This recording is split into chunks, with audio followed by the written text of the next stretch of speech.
totals are Fiddler, $17.99. Simpson, $21.39. Brayton, $22.18. Greer, $25.05. Swain, $17.49. Congratulations. Okay. Hey, what about the Everything's done by the plan. Do you solemnly swear that you will faithfully and impartially perform your duties as a selectman for the town of Marshfield, obey the bylaws of the town of Marshfield and the Constitution of the Commonwealth of Massachusetts, so help you God? I absolutely will. Amen. Congratulations. Have we all recovered? Have we all recovered from the events of the last 4 or 5 days? Have we all regained our equilibrium? That's the question of the day. Hi, I'm Joe Pasevich. It's May 7, 2025. Welcome back to Marshfield Community Media originated control room in our 20th year plus. I am Joe Pasevich, and big news, as you just saw, the election was held last Saturday, and it is election time around Massachusetts. Everywhere there's town meetings and town elections going on all over the place, and there still is a general, and there are the results. There are the results, my friends. 340 vote, was it 340? The numbers look different. 2174. That's a change. I thought it was 2179 or something like that, or 2149. That's what I heard. 2149.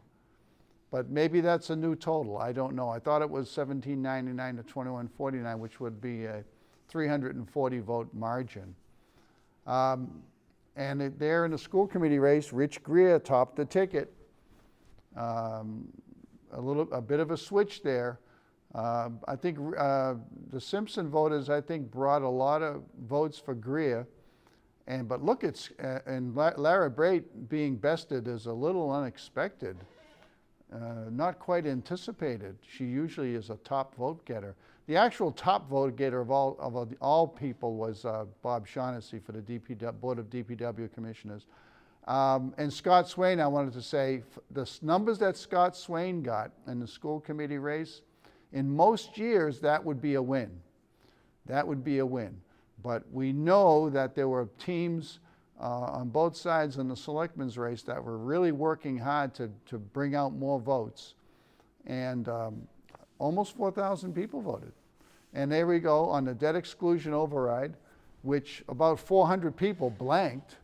Of all the voters, about 400 people just skipped that. That was on the bottom of the ballot. If you looked at the ballot, that was a kind of hard to read. The print was small, and it was kind of tucked in on the bottom of the ballot, and a lot of people just blanked it. I don't know why. I think maybe a lot of people just didn't care, or they didn't think there were any real consequences. I know that's the message that my team was sending out. That was the message that people I was talking to was sending out, that it really didn't make much difference how you voted on that. Because for one thing, the budget hasn't been figured out yet. That's kind of all in the jumble. And we wouldn't know where to get the money if it was even required to make a payment to the South Shore Vocational Tech District. What the override was for, a debt exclusion override, which means basically there's a payment that we need that needs to be raised from our revenues, and it's not something that would be a forever, what they call a forever override, which is also known as an operational override. It would just be making payments for a particular project. Like we had a debt exclusion override for the combination of the DPW barn, police station, senior center, and a portion of the seawalls. That was a debt exclusion override. Back in 2007, we had an operational override. That's a forever override. That never goes away. That's added taxes, added taxation onto all the real estate property owners in Marshfield. But this debt exclusion override for the South Shore Voc Tech is to pay for the construction of a new South Shore Vocational Technical High School. Now, we voted in January to support the construction of a new high school for the South Shore Voc Tech District. Now, it comes down to the voters to determine how we as a town are going to pay it. So it's not like we can't pay the money. We have to pay the money to build the new school, basically. But now it comes down to how are we going to decide to pay it? And again, because our budget is kind of screwed up right now, it's in limbo for the moment. And because the payments on that particular obligation have really not kicked in yet, and we probably won't get a bill from the South Shore Vocational Tech High School District for at least another year for that particular obligation. Why vote for an override now? Town meeting resumes to pick up the budget on June the 2nd. That's coming up fast, about 3 weeks away. So stay tuned, we'll try to talk more about it. As it stands right now, again, there's not going to be another override vote related to the South Shore Vocational Technical High School for at least until probably, the spring, I'm guessing. However, we do owe the South Shore Vocational Technical High School a payment for the Marshfield children that are going to the South Shore Vocational Tech High School. And right now, we owe them about $710,000 plus some other fees, bringing it up to around $750,000, $760,000, somewhere in that neighborhood. And that is what was left off of the warrant when we were about to go to town meeting. We were going to advisory board meetings and select board meetings, trying to find out what we were going to be voting on. There was no item on the warrant for the South Shore Voc Tech payment for our students.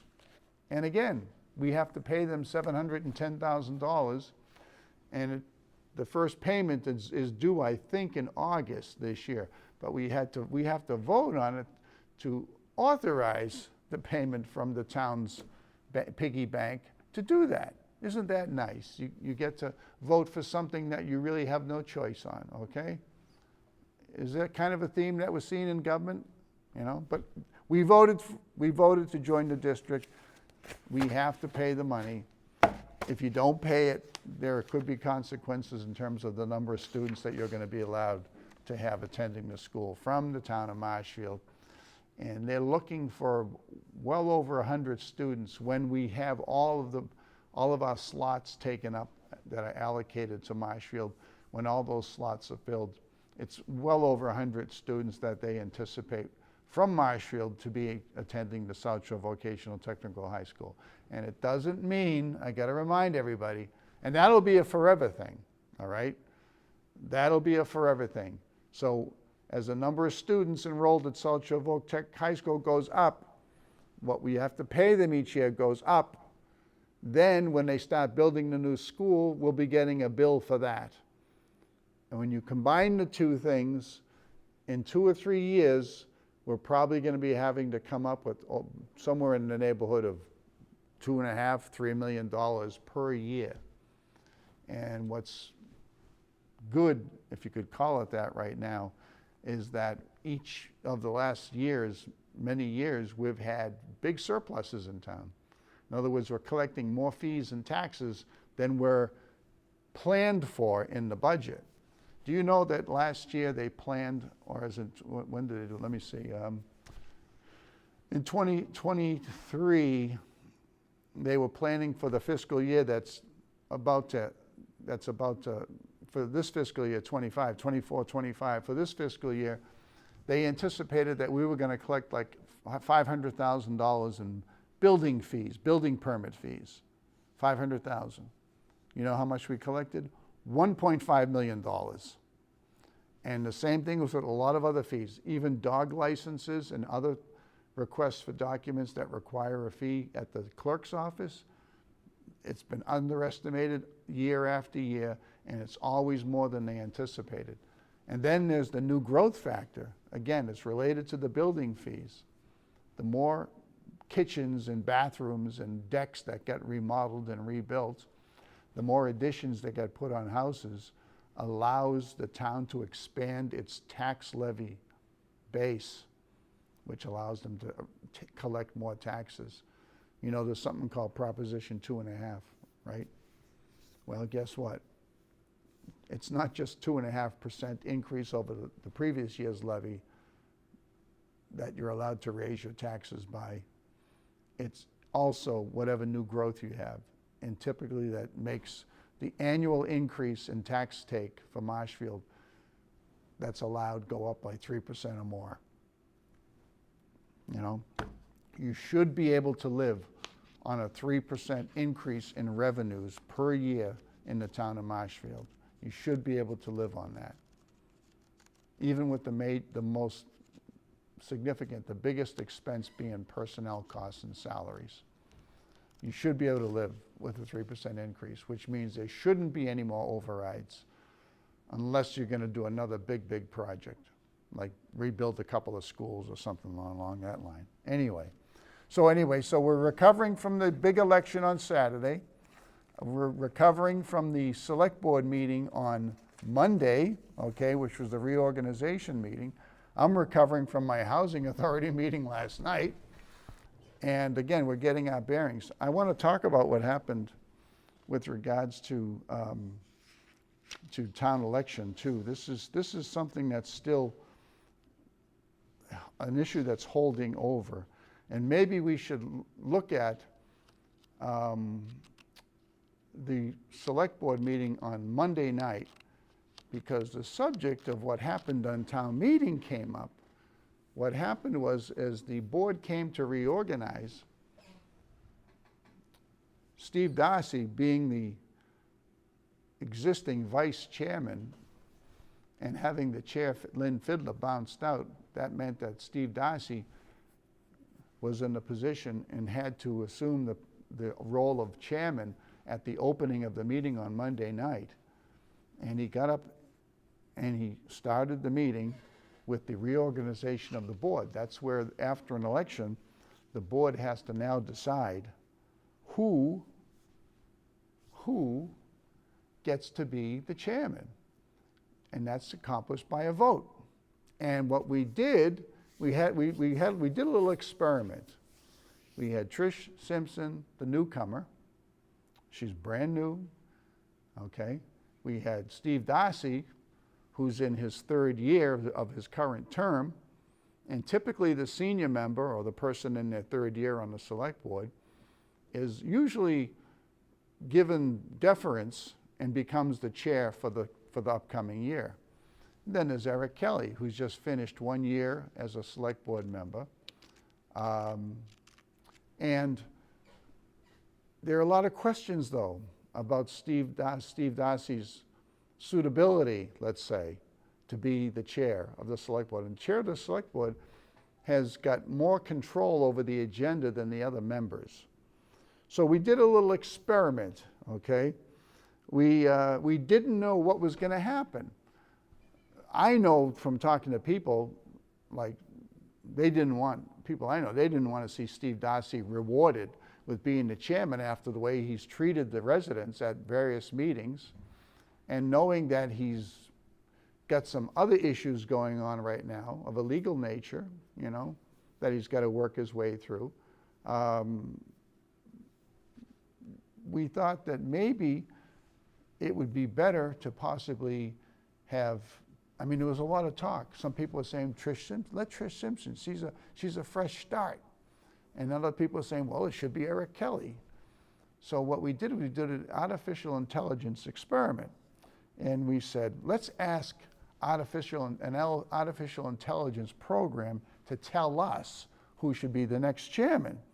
And we took various parameters like experience and image and reputation, and we put those elements into an artificial intelligence program. And some of the things that we considered was their level of experience. We considered that Trish Simpson is very new at this. She hasn't been tested yet. She probably doesn't know the rules and procedures and policies of the select board, but she has a great appeal in terms of being a fresh start. She can be very eloquent. She's very engaging, personable person. Eric is still not that experienced, but he's been at it for a while. He's run for school committee. He's a regular and vigorous participant of a town meeting. He's had his own show here, which he had with Mr. Feeney, rest his soul. He has an approach to business that some people find a little bit off-putting. And that in the sense that Eric likes to talk out what the issue is, and he does not like to work behind the scenes or behind closed doors when it comes to town business. So if he has a question, he doesn't want to get it resolved, say with Attorney Galvin or some other official in the back room. He wants it to be out in the open. So some people see that as a bit of a downside, because it's, people just want to see things go click, click, click. They don't want to see any people talking too long, right? Then we considered Mr. Darcy. He's the senior member, but his image has been tainted for various reasons, and by virtue of, and based on his behavior towards the residents, that could undermine the credibility of the board when you have someone like that. And he is tone deaf, and he hasn't been a big contributor to past meetings. Like Lynn Fiddler was not a contributor. She seemed to be working off a script and never seemed to be really engaged and interested in the meetings that she presided over. So we put it all into artificial intelligence program, and what happened? What happened? What was the result? Did we put together a chart on that, or a graphic? No full screen. No, it's not on the screen? No full screen. Oh, no full screen. Okay. So after plugging in all that information into an artificial intelligence program, here's what artificial intelligence said. The preferred pick is Eric Kelley. And artificial intelligence reasoned that he's the only option with some experience and no scandal. He may need guidance, but he's a safer bet than a rookie or a reputation liability. That's not us, that's artificial intelligence. And again, we didn't put anything in, nothing was put in nasty or prejudicial, just the facts and some background information. And that's what artificial intelligence did. Somebody asked me recently at a political meeting, who are we going to get to run against Maura Healey? And my solution was, we should ask artificial intelligence, based on Maura Healey's record and her reputation and her various issues, we should ask artificial intelligence to give us a description of the candidate, of the best candidate for the job. And then we should just go look for that person.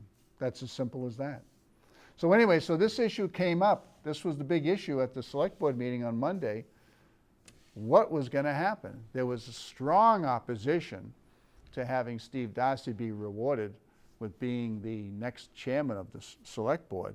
Very strong opposition that I knew was widespread and was pretty broad opposition to him becoming the chairman. And here's what happened. What happened was, again, Steve Darcy assumes the center chair. He assumes the role of acting chair, calls for the reorganization. That's the first order of business on the agenda. And he starts making motions for Eric Kelley to be the vice chair. Nobody seconds it. You have to have a motion followed by a second, then a vote.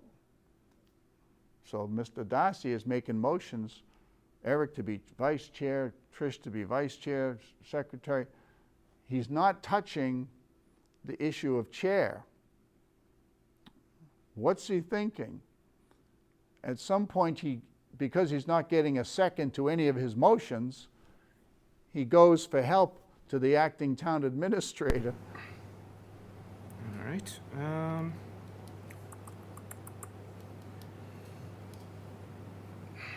Peter, would you recommend that we put this on the agenda again for a later date, or? Are there any further nominations for any offices? Does anybody, you want to clarify that, you know, Are we allowed to have a discussion?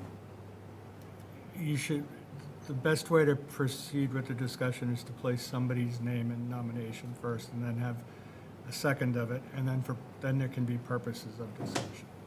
That doesn't obligate anyone to vote for the person that's nominated and seconded. It just allows to facilitate the discussion. Okay.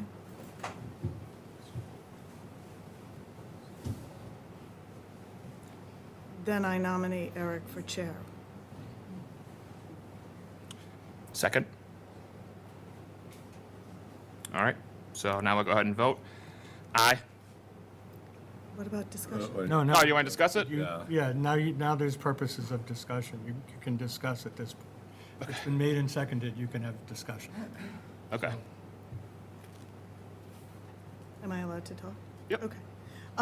Well, I just feel like I'm in a very difficult position here because I feel like I cannot, in good conscience, nominate Mr. Darcy because of the way he has treated our residents in the past.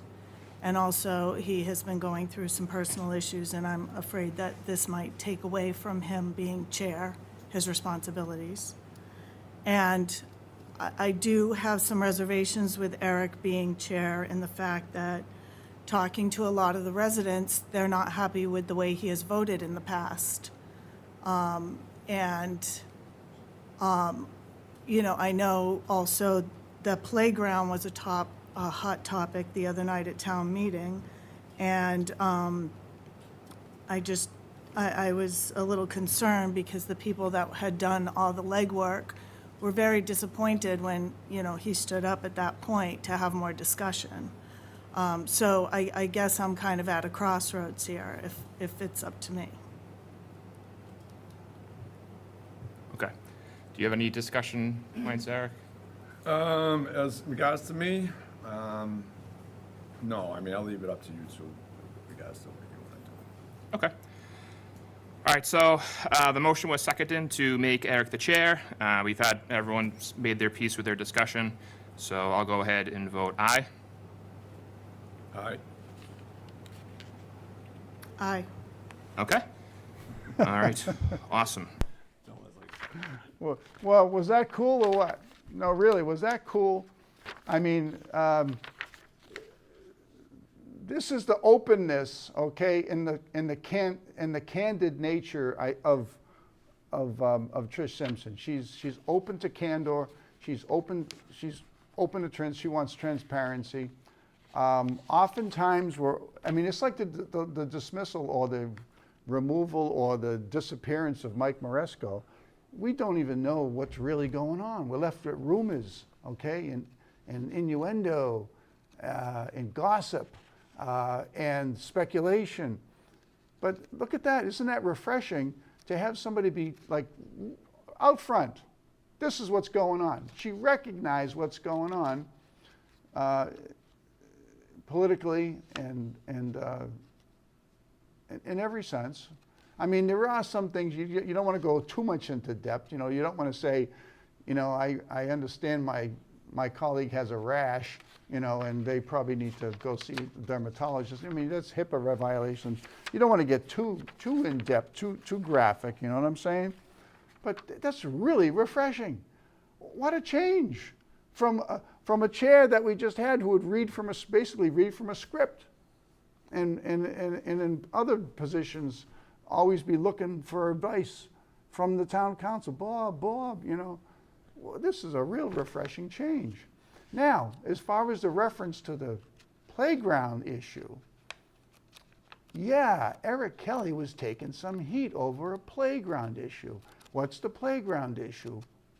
Well, there's been an issue for quite a while now over the condition of our playgrounds, particularly at our schools, and there's been a call because some of them are falling apart, and some of them don't meet standards when it comes to accessibility for children with various physical challenges.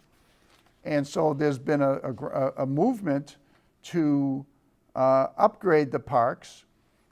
And the last time I remember we had a big issue over playgrounds was when we were talking about building the playground down at Library Plaza. And at that time, there was a lot of thought that was going into it. It was going to be replacing the Marshfield mazes. Some of you might remember that. But it was like, well, let's build a modern playground. And how should we build it? What should it be made out of? We don't want pressure-treated wood that contains toxic metals, heavy metals in it, with big splinters and stuff like that, and hard sand on the ground. I used to play there all the time with my son as he was growing up, you know. I mean, we made the best of it, but, you know, playgrounds have progressed. You know, I'm from the days of the steel slides and the swings that would break, and I got knocked out at least once playing as a kid in Boston. That's why I am the way I am. Nothing bothers me, right? So anyway, so there was a lot of discussion and thought that went into that. And now that playground is a big hit. But I remember raising the issue during the discussion. There were discussions. And Amy Questle, an attorney who lives in Marshfield, was on the committee. And I raised the issue with Amy about the composition of the materials. Are these materials safe? Where do they come from? Do they leach metals? Do they splinter? Are kids going to get a rash? So research was done and an adjustment was made in the choice of materials. It was everybody coming together. There was a controversy over how it was being paid for, but nobody got in the way of it. We raised the issues. We had a robust discussion on materials and construction and how it was paid for, but it got done, and it was, in the long run, a success. All right, from what I can tell. I don't go there, my kids growing up, you know, that kind of stuff. So what Eric Kelley is doing, as he did with the ball fields, and Eric Kelley was the select board's liaison to the recreation committee, he looked into the proposed changes to the ball fields, he looked into proposed renovations to the playgrounds, and he said, needs to be discussion here. We don't want to be coming back in 5 years to redo any of these facilities. So let's have a discussion. And this is how it played out at town meeting. I think we have a clip from town meeting. So, but getting back to my original question on this, like I said, I have concerns with it. I would like to see if we can meet in the middle, which obviously it sounds like from Andrew that we can, that there are many groups involved in this. So I would like to have a discussion amongst all these groups to see what the plans are, because not everybody's in favor of put in place. Okay, so can anybody answer that question? Between the select board, the community preservation committee, the Department of Public Works, school department, and recreation department, we're all of us are involved in this. I'd like to have an open discussion with the public in regards to how we go about this. So is there a plan in place to do that before we even commence work on this? Bob Shaughnessy, Chair of the Board of Public Works. I'm all in favor of doing a group design committee meeting so that we are all on the same page. Sure. And for those who don't know, so we're the engineers, and we'll work together to make sure it happens, and we'll do public hearings on that design before we implement it. Wow. If only Eric Kelley was here to give us his viewpoint on this. If only Eric Kelley was here. Let's see if we can. Oh! Speak of the devil. Look who just showed up. Eric Kelley. Joe. Good to see you, man. Thank you for having me on once Congratulations, Mr. Chairman. again. Yes, thank you so much. Wasn't that exciting? Huh? Have you ever seen? No, nobody's ever seen anything like that. You Look, if nothing happened, then, you know, something's got to happen at some point. So it's. You were just taking it all in.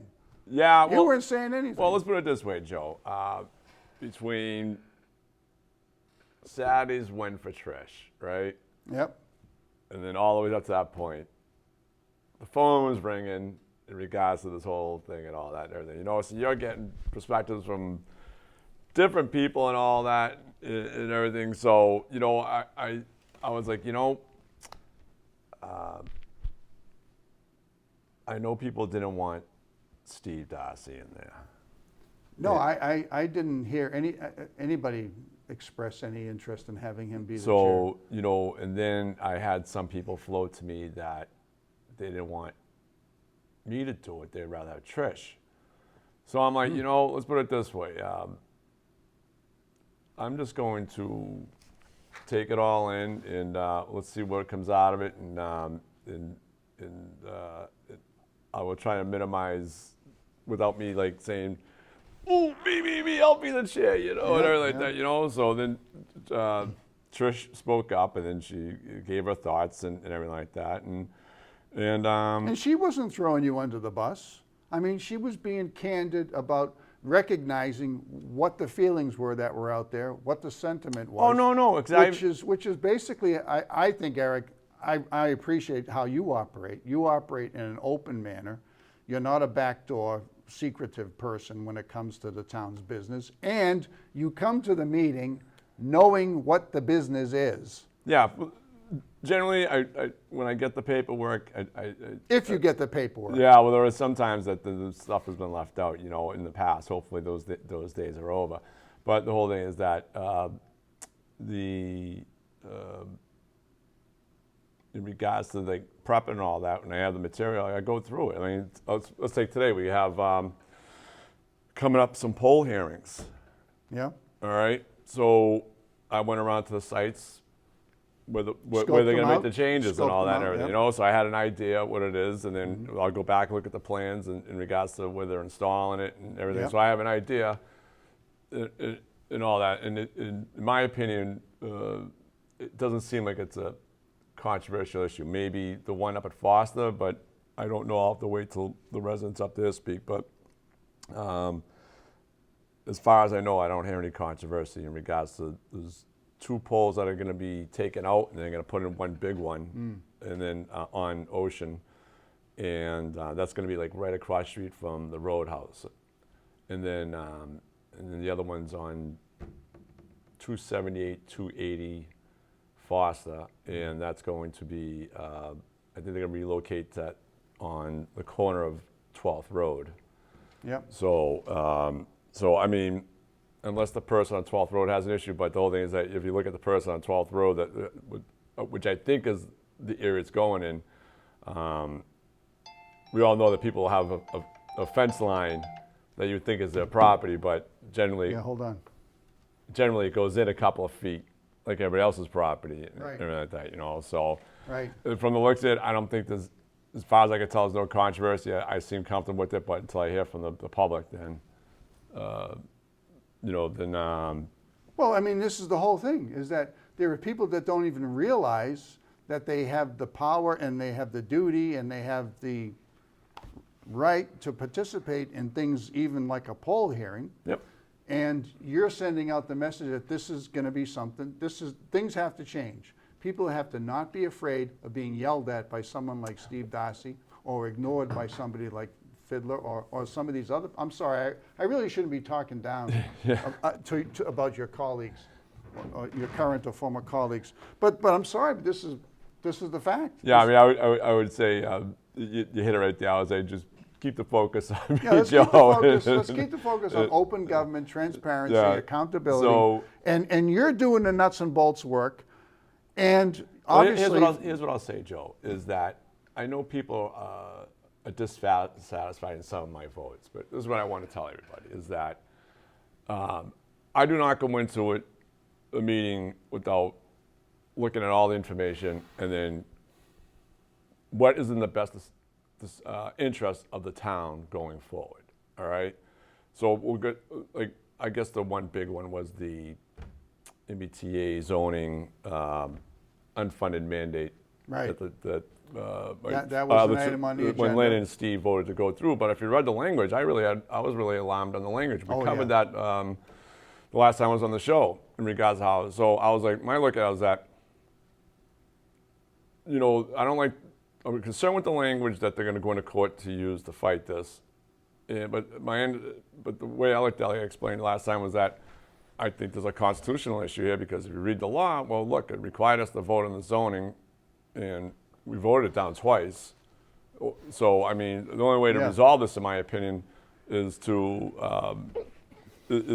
go through the court system, and if need be, all the way up to the United States Supreme Court, if need be. Which I hope it wouldn't get that far. I would hope the federal court would look at it and say, "Yeah, you know something, you're right. You fulfilled your obligations." Yeah. But I will say this: that bringing up this unfunded mandate was a good thing because, like I spoke at the last select board meeting, that it's something I didn't know about.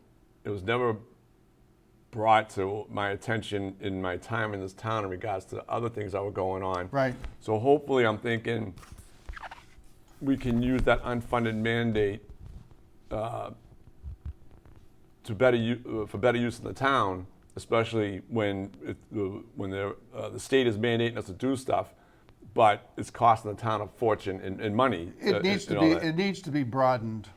You know, the issue needs to be broadened to cover all the unfunded mandates. Well, I mean, if you look at what Peter said, if anybody's inquiring Peter's a great guy. The times around him and people I've spoken You like to him and all so that. far? Yeah, I think Okay. I have confidence in him. You know, especially those that knew him and did their own background on him. Yeah. They thought that we have a good guy and we're getting a good deal on him. He seems to have a demeanor of a diplomat. Yeah, You know, yeah, I've actually worked Well, with diplomats and ambassadors, and he's like, he reminds me of somebody that Yeah, you know something. I mean, he's got that demeanor. He's been doing it long enough Yeah. that I could absolutely see that. You know, so I mean, I like him. I think he's doing a good job in the overall and all that. So there's no issues there. You know, getting back to the unfunded mandate in regards to the expenses of the town, and that needs to be challenged. If you watched the last select board meeting, I did bring it up, and he says, well, there are other challenges, but I think is it DLS? I think it's DLS. They said that there wasn't anything there, but the whole thing is that I think if you read the state law on it, which I was reading, it comes down to the courts making that justification. Right, you have to file to the local Yeah. superior court. So it's something that I think needs to be. There's a lot going on right now, Right. and I'm not trying to. I could stack up the agenda, and we probably may not get out of it until midnight. And that's one thing I'm trying to avoid is just like especially with Trish is new, is just like let her gradually get into it, and then Right. we'll see how I manage the meetings and everything else like that. That we'll take on more if need be. If not, then we'll just spread it out or have extra meetings if need be and all that. Right, and everything. right. So. No, it's necessary to keep it moving along. By the way, I think we have a caller. Caller, are you there? Yes, I am. Hold on, let me see if we can get you on. I'm trying to get you on. Here we go. Go ahead, caller. So, Joe, Eric, how you doing? Steve Lynch. Hey, Steve Lynch. Hey, Steve, thanks for calling in. I want to congratulate you, Eric. I'm calling in about the playgrounds, but before I get to that, I just want to make a comment about your first meeting as chairman. And I thought you did one excellent job. You were so prepared about all the information that was there, and I know it's the bureaucratic business of administrative work is long and boring sometimes. But hey, if someone doesn't fill out a permit correctly, it's your job to make sure they do, and you got to go through it. But you did a great job, and I really appreciate that. But I called in to talk about the playgrounds, Eric, and I want to thank you. There's a lot of people that want to just quickly build these playgrounds, total speed, and no concern about the safety involved in these playgrounds. Oh, the cost. I mean, cost is a factor. True, but Yeah. we have to do our due diligence here. Children are going to be playing in these playgrounds and rolling around, and we know that things like PT has arsenic in it and metals. We know that rubber and plastic has PCPs and PFAS in it. PFAS, and yeah. Someone has to be vigilant in making sure that the material that we use is the safest that's available, And I want to thank Eric for looking out for our children, for doing that, because I know that my grandchildren will be playing there, Eric's little kid will be playing there, and the rest of the town's children will be playing there. So let's build them the best and safest way we can, So I really appreciate that you did that, Eric. I appreciate that, Steve. I just want to add on, Steve, that especially when we're talking about this right now, is that yeah, I think you summed it up pretty good, Steve, in regards to bringing this to a public discussion before we just jump right into it.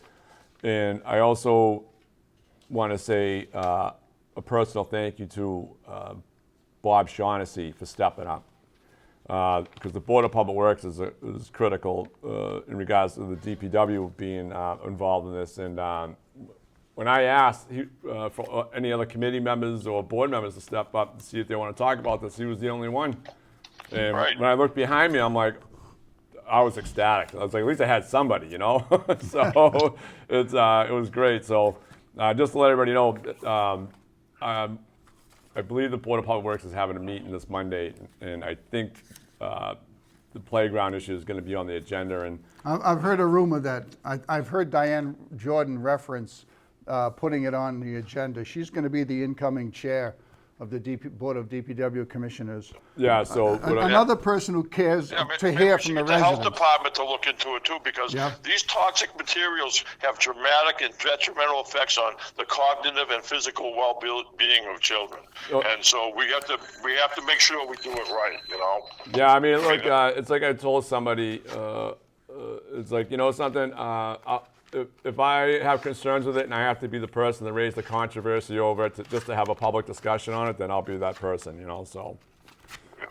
Obviously, we want to build them as fast as we can, but safely. You know, that's the whole. That has to be the goal. Yeah, we don't want. We built many in my life in this town. We built many a playground that we had to take back down and build again. Yeah, that's what we want to avoid, Steve. It's no different than the ball fields. Like when the ball field people visited the select board, I think it was last year. I saw them. I met them. I met all of them 2 days later after they spoke at the select board meeting. I says, look. They explained everything to me, what they wanted to do on the field that they were discussing, and I said, look, here's the deal. I was like, I think everything you have, your intentions are great and pure and everything like that, and I wholeheartedly support it. But in regards to the drainage of I think it's the JV field, I was like, I want to see a plan, because I'll be the bad guy and I won't support it if I don't think there's a good drainage plan, because I'm not revisiting this in 5 years to dig it all up again, you know. So it's and they had a plan in place. They provided. The only question mark is the outfall of that drainage pipe from the field, and hopefully they're going to work with the DPW on that and figure that out yeah, they'll just make a gravel pit and run a PVC pipe into it for the drainage. There may even be a need to run a conduit over to the sand pit on the other side of Forest Street.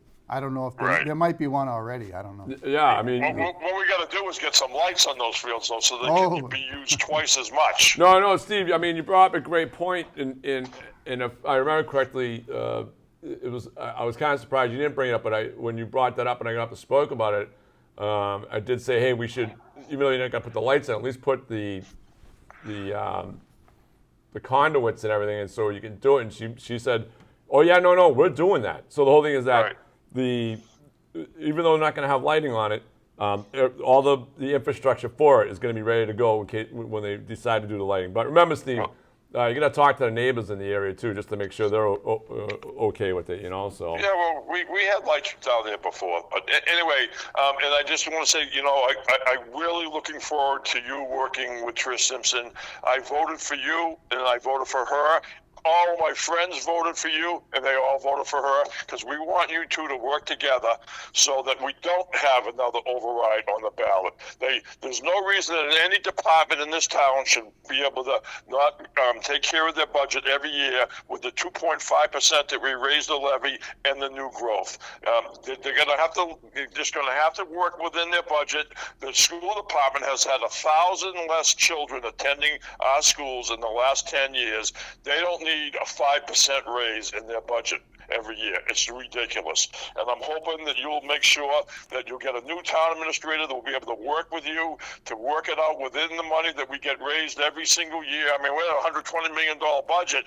You know, if you're raising that 3% every year, you know, that's like, you know, $4 million raise every year. I mean, it's only $1.3 million per year for 30 years to build the new South Shore Votech school, and about $18,000 per student. So it might only turn out to be a couple of million, 2.2 or something every year. And if we're raising the budget 4 million every year, there it is. We don't need to increase people's taxes. It's becoming unsustainable. And that's why I voted for you, Eric. No, hey, Steve, look, I appreciate that. I'm very well aware, and I know people like yourself why they voted for me. And right now, I'm trying to work on ways of lowering, easing the burden on the taxpayers. As you know, Steve, it's not going to be an overnight thing. It's going to take a little time, but it's we'll get through this budget. Hopefully, everything will be good. But it's next year's budget, Steve, that has my concerns, and this is where we got to work on it and everything. So maybe we should get a new law firm to handle our labor relations. Yeah, I like that suggestion. Yeah. I think everything is on the table right now. Yeah. I think there are boards and committees, and again, you know, we're creating a new open environment, okay? This is what's happening. This is the movement. This is what's happening in towns around us. Greg Richards, for those who are following it, just got elected yesterday up in Shrewsbury. Eric Kelley, Trish Simpson. There are other select board members Kingston had a complete clean out not too long ago. And people are shooting down overrides. Hanover, Rockland, Duxbury, all shot down their overrides. Government's unsustainable. When you get to a $120 million budget and you raise it 3 or 3.5% every year, exponentially later on, it's uncontrollable. It is unsustainable for the people to stay here and live, and for children, our kids who are getting jobs in the beginning to be able to buy a house with the price of housing. We had in Marshfield. testimony at my housing authority meeting last night from a resident that very nicely, eloquently outlined the problems with finding affordable housing in this town. And the deal breaker for a lot of people these days is taxes and fees, water, sewer, trash fees. Oh, on top of the rent they're paying. And the utility fees too, thanks to Mara Healy. I mean, hello, and so even our temporary town administrator broached the idea of maybe cutting the CPA tax as a way to give people a little bit of relief right now. Well, that's one way. I got something else I'm thinking about, and then I'm also looking at the Prop 2.5 and reducing that possibly. So you mean like an underride? Yeah, the CPC fund can be cut from 3 to 1. So go into you and Trish can work with the DPW, with the Board of Public Works Board, to lower the amount of money that the town steals from the fee users to put into the general fund. Yeah, I was talking to some indirect costs, as they call it. Well, that indirect cost audit is still kind of on hold. Don't forget that was Bob Galvin that basically put the kibosh on that. But it's still there. It's still been authorized, and money has been allocated to do that audit. $60,000, I believe. It was 40 or 60, yeah. I believe. Yeah. So we still need an audit of the enterprise funds, a forensic audit of enterprise funds. And we really need to consider maybe cutting back the CPA tax, especially since a lot of the things that the CPA tax was designed to help us with have basically been done. We do need to acquire a little more open space, I think, but I think it's done its job. Right, we could just do really good projects with the 1% money. I got one more thing to say before I leave. I just want to say this, that the blue-collar workers of this town elected Trish Simpson. If you look at the numbers, even if Lynn had won in every precinct by 40 votes, Precinct 1 still would have made her prevail. And it's always the way it goes. The blue-collar votes, come out, they're worried about being able to afford to live in this town. So I just want to say, I hope you and Trish work together and to keep this town affordable. Thank you very much, Eric. You've done a great job. Thank you, Steve, so much. I'm hoping to make you even more happier going forward in the future. Thank you, Steve. Well, that was a great call. Hey, that was not set up or scripted. How much time do you have? We get like 7 minutes. All right, here's a couple of things I want to touch on. Oh, I wanted to ask you though. Hold on, just so. Public hearing? Yeah. So the ZBA has a big item coming up in regards to the airport area. You know the historic house? Yes. Okay. So Well, it's marginally yeah, historic. the middle of it is, and the outside's Yeah, been yeah. built out, to my understanding. Well, somebody either acquired or wants to acquire, but they want to turn it into a helipad. Yep, Okay. I'm aware. I saw the petition for it, and I visited conservation to get my thoughts on it. I think that, no, it's not even I think, that cannot happen, in my opinion. Okay? That would be squeezing a helipad in. If you're familiar with the street where the airport is, you'd go down to get to the airport. Old Colony, right? Yep, no problem. Yep. There's the airport building. Now, between the airport building and the condos, they want to squeeze in a helipad, basically a 24/7. Well, I don't know if there'll be. I don't even know if there'll be operation restrictions in terms of hours. I But would- a regular commercial helipad, they want to squeeze in there. And the building that Eric just mentioned, folks, is the one that has like a 17th century core to it. Yes. But it was added on to about 5 or 6 times. So the Historical Commission doesn't consider it one of those resources that we really need to preserve.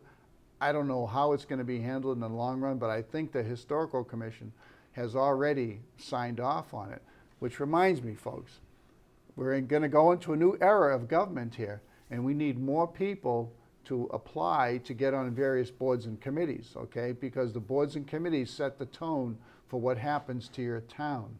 And it's not wrong, or there's nothing wrong with what they used to call a housewife, okay? Pardon me for not being PC. With somebody who's basically raising a family to get on a board or a committee. You don't have to be a lawyer or an engineer. We need a broad spectrum of people. We need diversity on the various boards and committees, but people committed to watching out for the protection of the quality of life and the environment of the town. And that's my speech for the night. What else is going on? Well, I just want to touch upon what you said, especially with this helipad, is that if you look at the map, there's quite a few houses in the area. Absolutely. So let's put it this way: if you can imagine, like you see the airport now, how active it is. Right. You can only imagine a helipad and the residents there having to listen to this thing touchdown and come on and go Well, off. we hear it when the National Guard comes to town. Yeah. You know, at night, they have these nighttime drills, you know. Yeah. I mean, where my house is, I mean, I can see the trees and the bushes moving around as they move, like they at a crawl speed. You know, they're moving like 10, 20 miles an hour, doing a slow approach, you know, probably with night vision goggles on and all that. But yeah, that would be a major impact. So that's coming up soon? There's a hearing coming up? The 13th, I think it On the is. ZBA Yeah. calendar. So if you live in that area, especially if you live in that area, you've got to go to that ZBA meeting. They're usually held on Tuesday nights at like Yes. 6 or 7 o'clock. Yeah, so you got that. And there was another one up in the Marshall Hills where someone's trying to do a development, and they want to use for the houses up there. Is that the Forge Lane or the Forge? No, it's not, this is a different one. I think it's off Main Street. It's but they don't want to run a water line, so it would be cost prohibitive, they said. But I'm like, how do you not run? You want to use well water for people in each house? And I'm like, and all that. I was like, I think that'd be insanity to give them either. I don't know if that falls under a special permit or a variance or whatever else like that. So Generally, anything having to do with use of our local water resources is subject to state review, as far as I understand it. If you're going to be tapping into our aquifers and our resources, yeah, there is some review required there, especially for like subdivisions and other larger developments. But the next thing I want to hear from you about is, what are your ideas about the playground issue? Are we going to have a public hearing? Are we going to invite comments? Are we going to invite participation? yeah, I mean, that's How do you my. see that going? Right now, I'm just waiting for the Board of Public Works to have their meeting, discussion, and then Right. reorg, and then I've already spoken to Diane about it, and I think it's just going to come down to coordinating, because if all the boards need to be there, then I think it will have to be on an agenda item. Yeah. Instead, if not, then maybe we can just pick a night, and then people just show up if they want to show up. I So see. it just comes down to the coordination if boards want to be on. I mean, from the looks of it, I'd like to say that my other 2 board members would like to participate. I would say that the Board of Public Works board would like to participate. So you there's think many, make many in the it a- general public. Yeah. I just can't speak for all the other ones because no one wanted to stand up, you know, and it's almost like they didn't want to put their neck on the line. But the whole thing is that we should have a public discussion on it. This is a lot of money, and people have different thoughts and opinions on this. But at the end of the day, we're all for our children, and especially those that don't have a full ability. That will do, you know, absolutely do something for them.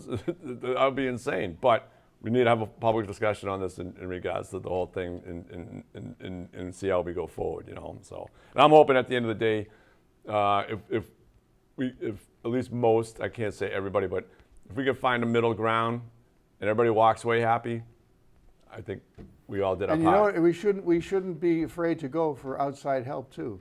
I mean, there may be people affiliated with something like Special Olympics or, you know, the Cushing Center, or there are a number of resources out there. Well, look, I just look at that. Look, let's have a public discussion on it. People have ideas. Maybe people will bring in facts in regards to certain things, in regards to this PIP material and all that, and its usefulness, but as well as its potential harmfulness and everything. So, and maybe there's alternatives to that PIP to make it more that will be more wheelchair accessible and everything like that. So, I mean, let's put our brains together and hear from others out there that have done their homework on this as well and may have concerns, but they want to do right for those that have for the children that are not fully able to get around like a regular child can, you know. Right, So right. it's, I see no wrong. I see no wrong in this in regards to having a public open discussion on this and everybody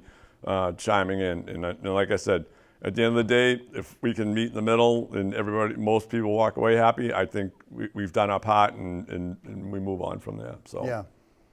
And the next select board meeting is, when do you anticipate it? should be this Monday. This Monday? Yeah. And I understand the way it was left off, you're going to be getting more into the budget.